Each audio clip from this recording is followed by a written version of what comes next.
ಒಂದು ತಿಂಗಳ ಬಳಿಕ ಪ್ರಜ್ವಲ್ ರೇವಣ್ಣ ವಿಡಿಯೋ ಮುಖಾಂತರ ಪ್ರತ್ಯಕ್ಷ ಆಗಿದ್ದಾರೆ. ಇಷ್ಟು ದಿನಗಳ ಕಾಲ ಅದೃಶ್ಯವಾಗಿದ್ರು ಅವರು. ಕುಟುಂಬಸ್ಥರಲ್ಲಿ ಕ್ಷಮೆ ಕೇಳಿದ್ದಾರೆ ಈ ವಿಡಿಯೋ ಮುಖಾಂತರ. ಪ್ರಮುಖವಾಗಿ ವಿದೇಶದಿಂದಲೇ ವಿಡಿಯೋವನ್ನ ರಿಲೀಸ್ ಮಾಡಿ ಕ್ಷಮೆಯನ್ನ ಕುಟುಂಬಸ್ಥರಲ್ಲಿ ಕೇಳಿದ್ದಾರೆ, ಅವರ ಕಾರ್ಯಕರ್ತರಲ್ಲಿ ಕೇಳಿದ್ದಾರೆ. ಪ್ರಮುಖವಾಗಿ ನನ್ನ ತಂದೆ, ತಾಯಿ, ಕುಮಾರಣ್ಣ, ತಾತ ಎಲ್ರಿಗೂ ಕೂಡ ನಾನು ಕ್ಷಮೆ ಕೇಳ್ತೀನಿ, ರಾಜ್ಯದ ಜನತೆಯಲ್ಲಿ ನಾನು ಕ್ಷಮೆ ಕೇಳ್ತೀನಿ ಅಂತ ಅವರ ಮಾತನ್ನ ಆರಂಭ ಮಾಡ್ತಾ ಹಲವು ವಿಚಾರಗಳನ್ನ ಪ್ರಸ್ತಾಪ ಮಾಡಿದ್ರು. ಹಾಗೂ ಷಡ್ಯಂತ್ರ ಆಗಿದೆ ನನ್ನ ಮೇಲೆ ಅನ್ನೋದು ಪ್ರಜ್ವಲ್ ರೇವಣ್ಣ ಅವರ ವರ್ಷನ್ ಆಗ್ತಾ ಇದೆ. ಷಡ್ಯಂತ್ರದ ಕಾರಣಕ್ಕೋಸ್ಕರ ಇಷ್ಟೆಲ್ಲ ಆಗಿದೆ, ನಾನು ವಿಚಾರಣೆಗೆ ಹಾಜರಾಗ್ತೀನಿ ಮೇ 31ನೇ ತಾರೀಕು ಅನ್ನೋದು, ಎಸ್ಐಟಿ ಅಧಿಕಾರಿಗಳ ಮುಂದೆ ವಿಚಾರಣೆಗೆ ಹಾಜರಾಗ್ತೀನಿ ಅನ್ನೋದು ಸಂಸದ ಪ್ರಜ್ವಲ್ ರೇವಣ್ಣ ಅವರ ಹೇಳಿಕೆ. ನಮಸ್ಕಾರ. ಮೊದಲನೇದಾಗಿ ನನ್ನ ತಂದೆ ತಾಯಿಗೆ, ತಾತಂಗೆ ಹಾಗೂ ನನ್ನ ಕುಮಾರನಿಗೆ ಮತ್ತು ನಾಡಿನ ಜನತೆಗೆ ಹಾಗೂ ಎಲ್ಲ ನನ್ನ ಕಾರ್ಯಕರ್ತರಿಗೆ ಕ್ಷಮಾಪಣೆ ಕೇಳ್ತಾ, ನಾನು ಫಾರಿನಲ್ಲಿ ಎಲ್ಲಿದ್ದೀನಿ ಅಂತ ಸರಿಯಾಗಿ ಮಾಹಿತಿ ಕೊಡದೇ ಇರೋದಕ್ಕೆ ಇವತ್ತು ಮಾಹಿತಿ ಕೊಡೋದಕ್ಕೆ ಬಂದಿದ್ದೀನಿ. ಏನು 26ನೇ ತಾರೀಕು ಚುನಾವಣೆ ನಡೀತು. 26ನೇ ತಾರೀಕು ಚುನಾವಣೆ ನಡೆದಂತ ಸಂದರ್ಭದಲ್ಲಿ ಅವತ್ತು ನನ್ನ ಮೇಲೆ ಯಾವುದೇ ರೀತಿ ಒಂದು ಪ್ರಕರಣ ಆಗಲಿ, ಯಾವುದೇ ಒಂದು ಕೇಸ್ ಆಗಲಿ ಏನೂ ಇರಲಿಲ್ಲ. ಎಸ್ಐಟಿನೂ ಕೂಡ ರಚನೆ ಆಗಿರಲಿಲ್ಲ. ಈ 26ನೇ ತಾರೀಕು ನಾನು ಫಾರಿನ್ ಹೋಗೋದು ಕೂಡ ಇದು ಮುಂಚೆನೆ ಪ್ರೀ ಪ್ಲಾನ್ ಆಗಿತ್ತು. ಹಾಗಾಗಿ ನಾನು ಫಾರಿನ್ ಹೊರಟಾದ ಮೇಲೆ 3-4 ದಿನದ ನಂತರ ನಾನು ಯೂಟ್ಯೂಬ್ ನೋಡುವಂತ ಸಂದರ್ಭದಲ್ಲಿ, ನ್ಯೂಸ್ ಚಾನೆಲ್ ನೋಡುವಂತ ಸಂದರ್ಭದಲ್ಲಿ ನನಗೆ ಈ ಮಾಹಿತಿ ದೊರಕುವಂತ ಕೆಲಸ ಆಯಿತು. ಮಾಹಿತಿ ದೊರಕದ ಮೇಲೆ ನಂತರ ಎಸ್ಐಟಿನೂ ಕೂಡ ಏನು ಒಂದು ನೋಟಿಸ್ ಕೊಡುವಂತ ಕೆಲಸ ಮಾಡಿತು. ಆ ಎಸ್ಐಟಿ ನೋಟಿಸ್ಗೂ ಕೂಡ ನಾನು ಎಕ್ಸ್ ಖಾತೆ ಮುಖಾಂತರ ಮತ್ತು ನನ್ನ ಲಾಯರ್ ಮುಖಾಂತರ ನಾನು 7 ದಿನ ಸಮಯ ಅವಕಾಶ ಕೇಳಿದ್ದೆ. 7 ದಿನ ಸಮಯ ಅವಕಾಶ ಕೇಳಿದ ಮೇಲೆ ಕೂಡ ಅದು ಮಾರನೇ ದಿನನೇ ಏನು ಕಾಂಗ್ರೆಸ್ಸಿನ ಹಿರಿಯ ನಾಯಕರಾದಂಥ ರಾಹುಲ್ ಗಾಂಧಿ ಅವರು ಮತ್ತು ಹಾಗೂ ಎಲ್ಲ ಹಿರಿಯ ನಾಯಕರುಗಳು ಏನು ಓಪನ್ ವೇದಿಕೆಗಳಲ್ಲಿ ಈ ಒಂದು ವಿಚಾರಗಳನ್ನ ಪ್ರಚಾರ ಮಾಡೋದಕ್ಕೆ ಪ್ರಾರಂಭ ಮಾಡಿದ್ರು, ಚರ್ಚೆ ಮಾಡೋದಕ್ಕೆ ಪ್ರಾರಂಭ ಮಾಡಿದ್ರು, ಒಂದು ರಾಜಕೀಯದ ಪಿತೂರಿ ಮಾಡುವಂತ ಕೆಲಸನ ಮಾಡಿದ್ರು. ಇದೆಲ್ಲ ನೋಡಿದಂತ ಸಂದರ್ಭದಲ್ಲಿ ನಾನು ಡಿಪ್ರೆಷನ್ಗೆ ಹೋಗುವಂತ ಕೆಲಸ ಆಯಿತು, ಐಸೋಲೇಷನ್ಗೆ ಹೋಗುವಂತ ಕೆಲಸ ಮಾಡಿಕೊಂಡೆ. ಹಾಗಾಗಿ ನಾನು ಮೊದಲನೇದಾಗಿ ನಿಮ್ಮೆಲ್ಲರನ್ನೂ ಕ್ಷಮಾಪಣೆ ಕೇಳಿದೆ, ದಯವಿಟ್ಟು ಕ್ಷಮಿಸಿ ಅಂತ ಕೇಳಿದೆ ನಾನು.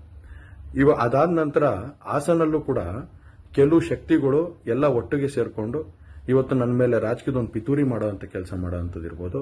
ರಾಜಕೀಯವಾಗಿ ನಾನು ಏನು ಬೆಳೀತಾ ಇದ್ದೀನಿ, ನನ್ನ ಕುಗ್ಗಿಸ್ಬೇಕು ಅನ್ನೋ ಒಂದು ರೀತಿಯಲ್ಲಿ ಇವತ್ತು ಏನೇನೋ ಒಂದು ಪ್ರಕರಣಗಳಲ್ಲಿ ಅವರು ಎಲ್ಲರೂ ಕೂಡ ಒಂದು ಭಾಗಿಯಾಗುವಂತ ಕೆಲಸಗಳನ್ನ ಮಾಡಿಕೊಂಡ್ರು. ಹಾಗಾಗಿ ಇವನ್ನೆಲ್ಲ ನೋಡಿದಂತ ಸಂದರ್ಭದಲ್ಲಿ ಇದ್ದಿದ್ದು ಇನ್ನ ಒಂದು ಆಘಾತ ಆಗೋಂಥ ಕೆಲಸ ಆಗಿ ನಾನೇ ಒಂಚೂರು ದೂರ ಇದ್ದೆ. ಹಾಗಾಗಿ ಯಾರು ಕೂಡ ಇದ್ರ ಬಗ್ಗೆ ತಪ್ಪು ತಿಳಿಯೋದು ಬೇಡ. ನಾನೇ ಖುದ್ದಾಗಿ ಶುಕ್ರವಾರ ಏನು 31ನೇ ತಾರೀಕು 10 ಗಂಟೆಗೆ ಎಸ್ಐಟಿ ಮುಖಾಂತರ ಎಸ್ಐಟಿ ಮುಂದೆ ಬಂದು ನಾನು ಸಂಪೂರ್ಣ ಈ ಇನ್ವೆಸ್ಟಿಗೇಷನ್ಗೆ ಸಹಕಾರ ಕೊಡೋ ಮುಖಾಂತರ ನಾನು ಇದಕ್ಕೆ ಸರಿಯಾದ ರೀತಿಯಲ್ಲಿ ಉತ್ತರ ಕೊಡುವಂತ ಕೆಲಸನ ಮಾಡ್ತೀನಿ. ಹಾಗೆ ನ್ಯಾಯಾಲಯದ ಮೇಲೆ ನನಗೆ ನಂಬಿಕೆ ಇದೆ. ಖಂಡಿತವಾಗ್ಲೂ ಕೂಡ ನಾನು ಈ ಒಂದು ಏನು ಸುಳ್ಳಿನ ಪ್ರಕರಣಗಳಿದಾವೆ, ಈ ಸುಳ್ಳು ಪ್ರಕರಣದಿಂದ ಆಚೆ ಬರುವಂತ ಕೆಲಸನ ನ್ಯಾಯಾಲಯದ ಮುಖಾಂತರನೇ ಮಾಡ್ಕೋತೀನಿ ಅನ್ನೋ ಒಂದು ನಂಬಿಕೆ ನನ್ನಲ್ಲಿ ಏನಿದೆ. ಹಾಗೂ ದೇವರ ಆಶೀರ್ವಾದ ಮತ್ತು ಜನರ ಆಶೀರ್ವಾದ, ನನ್ನ ಕುಟುಂಬದ ಆಶೀರ್ವಾದ ನನ್ನ ಮೇಲೆ ಇರಲಿ. ಖಂಡಿತವಾಗ್ಲೂ ನಾನು ಈ 31ನೇ ತಾರೀಕು ಶುಕ್ರವಾರ ನಾನು ಎಸ್ಐಟಿ ಮುಂದೆ ಬರ್ತೀನಿ. ಬಂದ ನಂತರ ನಾನು ಇದಕ್ಕೆಲ್ಲದಕ್ಕೂ ಕೂಡ ಈ ಒಂದು ಇದಕ್ಕೆ ತಲೆ ಎಳೆಯುವಂತ ಕೆಲಸನ ಮಾಡ್ತೀನಿ. ನನ್ನ ಮೇಲೆ ನಂಬಿಕೆ ಇರಲಿ ಅಂತ ಹೇಳಿ ನಿಮ್ನೆಲ್ಲರನ್ನೂ ಕೋರ್ತಾ ನಾನು ಧನ್ಯವಾದ ಹೇಳಕ್ಕೆ ಇಷ್ಟಪಡ್ತೀನಿ. ಧನ್ಯವಾದ. ಪ್ರಜ್ವಲ್ ರೇವಣ್ಣ ಭಾರತಕ್ಕೆ ಬರುವಂತಹ ದಿನಾಂಕವನ್ನ ಅಲ್ಲಿಗೆ ಸ್ಪಷ್ಟಪಡಿಸ್ತಾ ಇದ್ದಾರೆ. ಮೇ 31ನೇ ತಾರೀಕು ನಾನು ಬರ್ತೀನಿ ಅಂತ. ಬಟ್ ಇಲ್ಲಿರುವಂತಹ ಪ್ರಶ್ನೆ, ಒಂದು ತಿಂಗಳ ನಂತರ ಅವರು ಕೊಟ್ಟಿರುವಂತಹ ಸ್ಟೇಟ್ಮೆಂಟ್, ವಿಚಾರಣೆಗೆ ಹಾಜರಾಗೋ ಕಾಲ ಮುಗಿದೋಯ್ತು, ಇನ್ನೇನಿದ್ರು ಅವ್ರನ್ನ ಅರೆಸ್ಟ್ ಮಾಡ್ತಾರೆ. ಹಾಗಾದ್ರೆ ಮೇ 31ನೇ ತಾರೀಕು ಅತಿ ದೊಡ್ಡ ಡೆವಲಪ್ಮೆಂಟ್ ಆಗುತ್ತಾ ಅನ್ನೋದು ಕುತೂಹಲಕ್ಕೆ ಕಾರಣ ಆಗ್ತದೆ. ಬಿಕಾಸ್ ಅವ್ರ ಮೇಲೆ ಅರೆಸ್ಟ್ ವಾರೆಂಟ್ ಜಾರಿ ಆಗಿದೆ, ಫೈನಲಿ ಅವರು ಕ್ಷಮೆ ಕೂಡ ಕೋರಿದ್ದಾರೆ. ಬಟ್ ಕುಟುಂಬಸ್ಥರಲ್ಲಿ ಕ್ಷಮೆ ಕೋರ್ತಾ ಇರೋದು ಇಷ್ಟು ದಿನ ಅದೃಶ್ಯ ಆಗಿದ್ದಕ್ಕ ಅಥವಾ ಮಾಡಿದ ಕೃತ್ಯಕ್ಕೆ ಸಂಬಂಧಪಟ್ಟಂತೇನಾ ಅನ್ನೋ ಕ್ಲಾರಿಟಿ ಒಂದು ಪ್ರಜ್ವಲ್ ರೇವಣ್ಣ ಅವರು ಕೊಟ್ಟಿಲ್ಲ. ಆದರೂ ಈ ಕ್ಷಮೆ ಬಗ್ಗೆ ಜನ ಹೇಗೆ ನೋಡ್ತಾರೆ ಅನ್ನೋದು ಕುತೂಹಲ. ವಿದೇಶದಿಂದ ವಿಡಿಯೋ ರಿಲೀಸ್ ಮಾಡಿ ಕ್ಷಮೆ ಕೋರಿದ್ದಾರೆ 1 ತಿಂಗಳ ನಂತರ. ಲಾಸ್ಟ್ ಅವರ ಆಕ್ಟಿವಿಟೀಸ್ ಬಗ್ಗೆ ನಮಗೆ ಗೊತ್ತಿದ್ದು ಅವರ ಎಕ್ಸ್ ಖಾತೆಯಲ್ಲಿ ಅಂದ್ರೆ ಟ್ವಿಟರ್ ಖಾತೆಯಲ್ಲಿ ಒಂದು ಟ್ವೀಟ್ ಮಾಡೋ ಮೂಲಕ ಸತ್ಯ ಗೆಲ್ಲುತ್ತೆ, 7 ದಿನಗಳಲ್ಲಿ ನಾನು ಎಸ್ಐಟಿ ಮುಂದೆ ಹಾಜರಾಗ್ತೀನಿ ಅಂತ ಹೇಳಿ ಹೋದವರು ಮತ್ತೆ ಪತ್ತೆ ಆಗಿತ್ತು ಇವತ್ತು ವಿಡಿಯೋ ಮುಖಾಂತರ. ಇವತ್ತೇ ಪ್ರಜ್ವಲ್ ರೇವಣ್ಣ ಅವರ ಮುಖ ಕಾಣಿಸ್ತಾ ಇರೋದು 1 ತಿಂಗಳ ನಂತರ. ಅವ್ರ ಪ್ರಕಾರ ಇದೆಲ್ಲವೂ ಕೂಡ ಕಾಂಗ್ರೆಸ್ನವರ ಷಡ್ಯಂತ್ರ ಅಂತ. ಹಾಗೂ ನಾನು ವಿಚಾರಣೆಗೆ ಬರ್ತೀನಿ ಅಂತ ದಿನಾಂಕವನ್ನ ಕೂಡ ಘೋಷಿಸಿಬಿಟ್ಟಿದ್ದಾರೆ.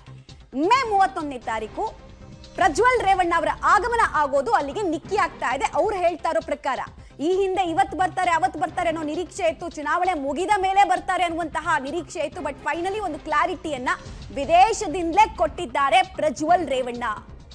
ನನ್ನ ವಿರುದ್ಧ ಷಡ್ಯಂತ್ರ ಆಗಿದೆ, ನನ್ನ ವಿರುದ್ಧ ಪಿತೂರಿಯನ್ನ ಸ್ಥಳೀಯ ನಾಯಕರು ಮಾಡಿದ್ದಾರೆ, ಉದ್ದೇಶ ಪೂರ್ವಕವಾಗಿ ನನ್ನ ವಿರುದ್ಧ ಷಡ್ಯಂತ್ರ ಅನ್ನೋದು ಪ್ರಜ್ವಲ್ ರೇವಣ್ಣ ಅವರು ಪದೇ ಪದೇ ರಿಪೀಟ್ ಮಾಡ್ತಾ ಇದ್ದಂತಹ ಸ್ಟೇಟ್ಮೆಂಟ್ ಅವರ ವಿಡಿಯೋದಲ್ಲಿ.